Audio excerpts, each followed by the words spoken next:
कुरुक्षेत्र में जब अर्जुन के बाणों के द्वारा भीष्म पितामह के रू में एक एक अंग में उसके अर्जुन के बाण लगे हुए थे, परंतु भीष्म पितामह को इच्छा मृत्यु का वरदान प्राप्त था, इसलिए भीष्म पितामह मरे नहीं परंतु घायल हो गए थे। और इतने घायल हो चुके थे कि वो अर्जुन के बाण इतने आर पार निकल चुके थे। वहीं बाणों की शैया पर वह भीष्म महाराज कुरुक्षेत्र की भूमि पर लेटे थे और भीष्म पितामह उत्तरायण का इंतजार कर रहे थे। और उत्तरायण जब आए तब मैं अपना प्राण छोड़ूं। और परमात्मा यही भीष्म को दर्शन देने के लिए हस्तिनापुर रुके थे। पांडवों को साथ लेकर परमात्मा कृष्ण भीष्म पितामह के पास आए और उस समय भीष्म पितामह के पास अनेक ऋषि मुनियों आए थे। वहां पे देखो, भीष्म पितामह महाभारत का एक दिव्य पात्र है, जो अद्भुत पात्र है, परम भगवत भक्त है, जिसके लिए भगवान भी अपना द्वारका जाने से रुके थे। तो ऐसे परम भगवत भक्त वहाँ पे भगवान की प्रतीक्षा कर रहे थे और भगवान भी सोच रहे थे कि मैं कुछ मौका मिले, कुछ ऐसा अवसर मिले तो भीष्म को दर्शन देने के लिए जाऊँ। दर्शन देने के लिए भगवान भीष्म के पास आए। उस समय भीष्म के पास अनेक ऋषि मुनियों वहाँ पे आए हुए थे,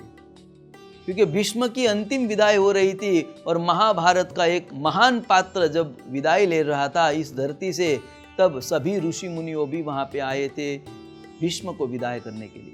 कौन से ऋषि आए थे? तो कहा है, पर्वतो नारदो धौम्यो भगवान बादरायण बृहदस्वो भरद्वाजो सशिष्यो रेणुका सुत। भीष्म का दर्शन करने के लिए पर्वत ऋषि आए थे, धौम्य ऋषि आए थे, नारद ऋषि आए थे, भगवान वेद व्यास वहाँ पे आए थे दर्शन के लिए, और गौतम ऋषि, अत्रि ऋषि, कौशिक ऋषि और भगवान रेणुकासुत मानी परशुराम अपने शिष्यों को साथ में लेकर भीष्म की अंतिम विदाई के दर्शन करने के लिए वहाँ सभी ऋषिगण वहाँ पे आए थे। और वहाँ सभी ऋषिगण जब आए तब परमात्मा वहाँ पे पांडवों को लेकर आए। यहाँ पे बहुत अनंत दृश्य बना हुआ था। भीष्म बीच में लेटे हुए बाण शैया के ऊपर, और एक तरफ सभी ऋषि मुनियों दर्शन दे रहे थे और दूसरी तरफ उसके परिवार सब पांडव वहाँ पे खड़े थे और एक तरफ परमात्मा स्वयं खड़े थे।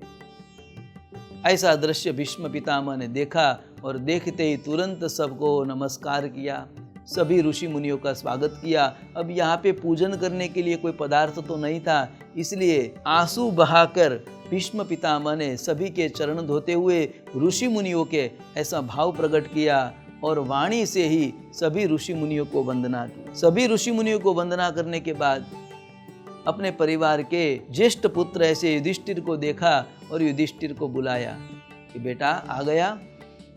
युधिष्ठिर महाराज को आशीर्वाद दिए। फिर अर्जुन को देखा, अर्जुन को आशीर्वाद दिया और आशीर्वाद देते ही अर्जुन को पूछा कि तू तो आया पर तेरा सारथी नहीं आया, तेरा सारथी कहाँ है?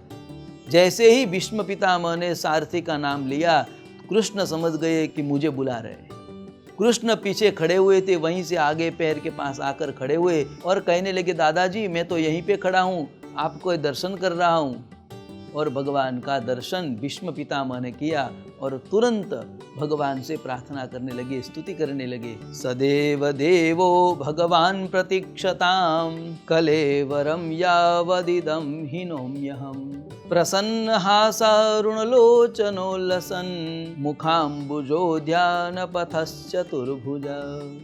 परमात्मा की स्तुति करने लगे, भगवान को प्रार्थना की, हे कृष्ण आप आए हो तो मेरी एक विनती है आपसे। परमात्मा को विनती किया और परमात्मा की जब विनती की तो परमात्मा ने कहा कि बताइए दादा, आपकी जो इच्छा है वो हम पूरी करेंगे, क्या चाहिए आपको? परमात्मा के पास जब भीष्म ने याचना की तो कहा कि मुझे एक ही चाहिए। क्या चाहिए? तो कहते हैं सदैव देवोम भगवान प्रतीक्षताम। अब आप आए हो तो आप रुक जाइए। ये सब जो आए हैं ना, वो भले आके मिल के मुझे चले जाए तो कोई चिंता नहीं है, पर आप मत जाना। आप आए हो तो आप यहाँ पे ही खड़े रहना। सदैव देहो भगवान प्रतीक्षता। जब तक मैं देह न छोड़ूं तब तक आप मेरे सामने खड़े रहे। मैं आपको सामने देखते देखते ही मैं उत्तरायण के काल में मैं अपना शरीर का त्याग करूं, ऐसी कृपा करें। और आप आए हो, सामने भी खड़े रहे हो, परंतु ऐसे खड़े मत रहो। कैसे रहो?